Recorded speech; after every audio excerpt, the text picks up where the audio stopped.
It's a church what's been busted up by time. Know what I mean?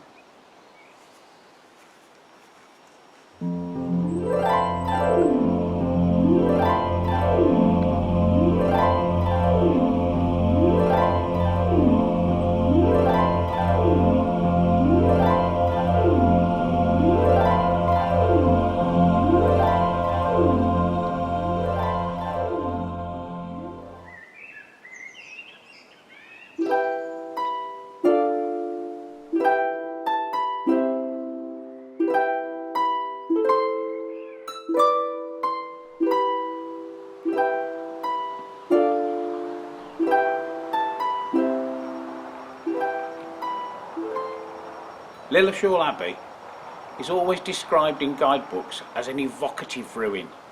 Funny that, because for me that's precisely what it doesn't do.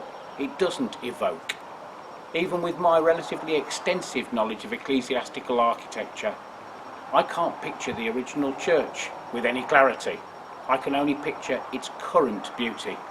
It's my favourite English ruin. Bring your kids and your Cyberman voice changer mask. You'll have a whole lot of fun. The furnishings and fittings found their way to various houses and haunts.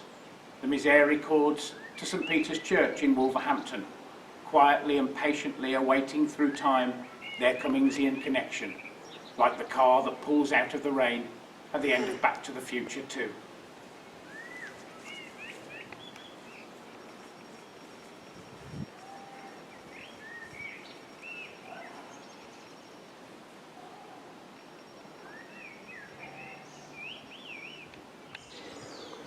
In Cummings' world, of course, that door over there leads directly onto the strikingly similar space within Skipton Castle, like the door of the changing room in that little shop that Mr. Ben finds on the day that he's invited to the fancy dress party.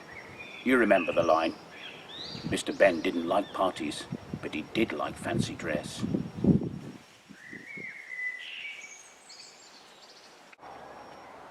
Makes me feel like Edward the Confessor at the end of something that Edward the Confessor did.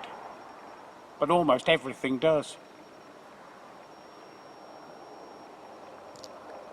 Can't for the life of me remember anything that he did do, apart from, assumedly, confess.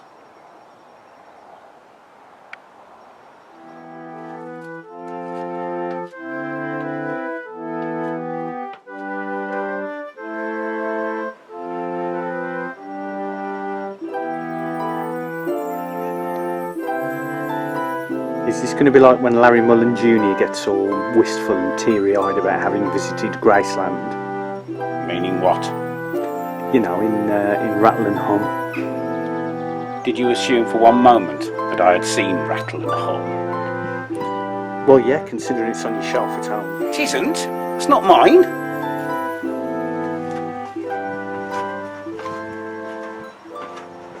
Take that as a yes.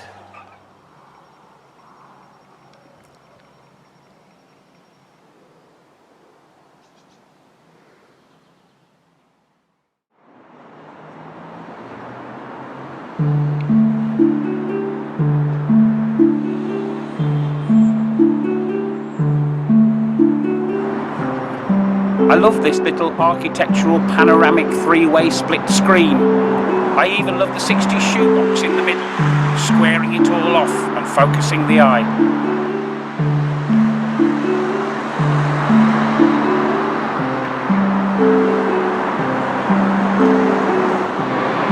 Guildhall survived the fire of 1665 and now incorporates a visitors' information centre and tea room.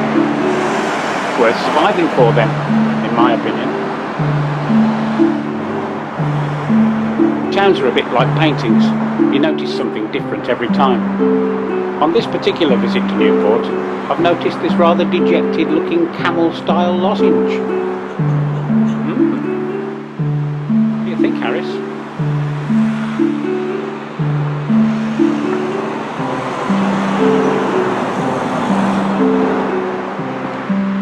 The currently contentiously purple-painted frontage of Bowie House, inviting the obvious associations of Bowie Base 1 and Uncle David, of course. David Bowie isn't really my uncle, but I like to imagine he is, and that him and Bing Crosby call for me on a Sunday afternoon to see if I can go down Mary Stevens Park on my bike.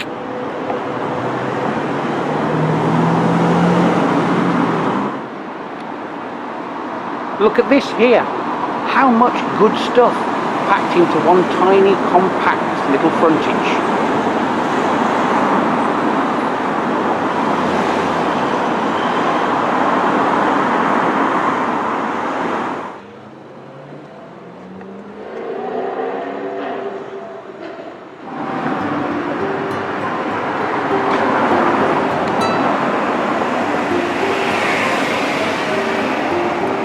Talk about being in the details. The way that this pole, like the painted column at Faversham Church, elevates the whole edifice from good to bleeding brilliant.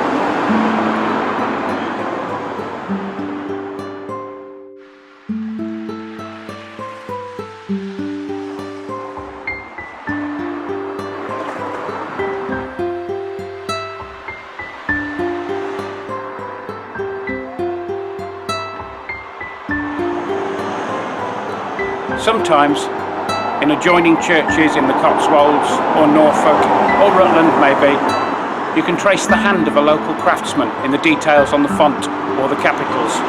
Fast forward 500 years and trace the concrete faces of the Twentyman and Percy carvings in Walsall and Wolverhampton. And these C.R. Nevinson explosions in stained glass and leaded glass that populate the shop fronts in Staffordshire and its adjoining Shropshire, devoid of context, but still prismatically and somehow masonically beautiful.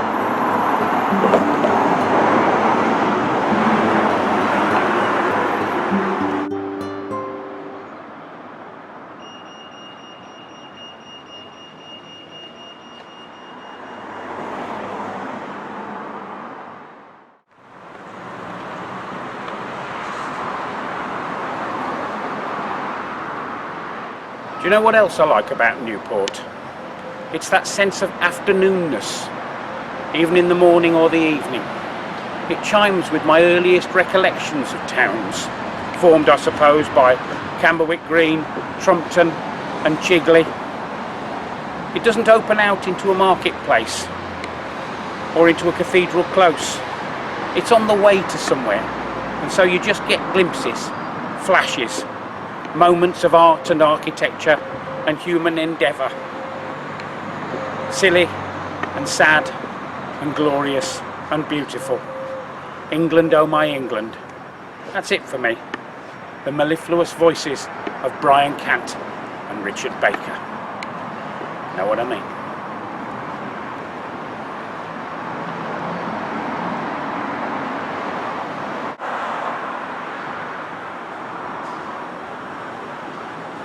Oh, and joy of joys and terror of terrors, that best of all things, the scary showroom dummy in the upstairs window. Charles Dickens based the character of Miss Havisham in Great Expectations on a Newport recluse. I mentioned Faversham earlier. It rhymes with Havisham. They're both in Kent. Faversham, Havisham, Kent. Kent? No? No.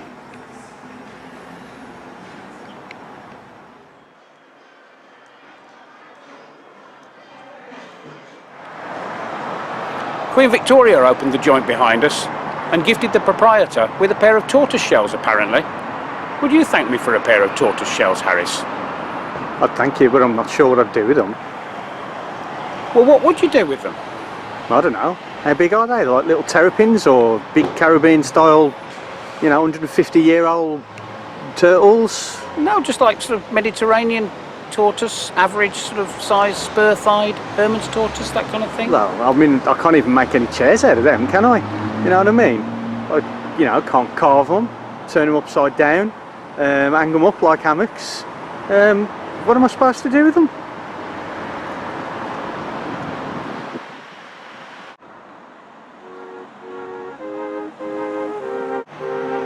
They opened up one of the tombs in St Nicholas's and found the bones of a man and the bones of a duck. What can you say about that, eh? The less the better, I would have thought. A little further up these cobbles is the sports bar, previously Ozzy's bar, previously belonging to Ozzy Osborne, a West Midlander in exile, like myself.